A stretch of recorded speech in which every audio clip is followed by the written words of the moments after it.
ইবাদত করতো, আল্লাহ পাক তার ইবাদত করার জন্য পাহাড়ের চূড়ায় একটা সুন্দর ব্যবস্থা করে দিয়েছিলেন। সেখানে ডালিম গাছ হতো, ঝর্ণা আসতো, খাবারের কোনো অভাব নাই। হাদিস এসেছে 500 বছর সে ইবাদত করেছে। কত বছর? কিয়ামতের মাঠে এই ব্যক্তির অবস্থা এমন হবে, তাকে জান্নাতে প্রবেশ করানোর জন্য নিয়ে যেতে বলা হবে, যাও আমার রহমতে জান্নাতে চলে যাও। আল্লাহ পাক তাকে এই কথাটা বলবেন। কিন্তু এই ব্যক্তি বলবে আমার আমলের কারণে আল্লাহ পাক বলবেন আমার রহমতে জান্নাতে চলে যাও। ব্যক্তি বলবে আমার আমলের কারণে। আল্লাহ রাব্বুল আলামিন তখন তাকে দেওয়া সমস্ত নেয়ামতগুলোকে এক পাল্লায় করবেন আর তার সমস্ত আমলকে আরেক পাল্লায় করবেন।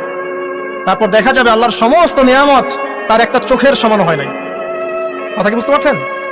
একটা চোখের যে নেয়ামত আল্লাহ পাকের, সমস্ত আমল ও 500 বছরের ইবাদত এতটুকু হয়নি। তারপর তাকে বলা হবে ওকে জাহান্নামে নিয়ে যাও।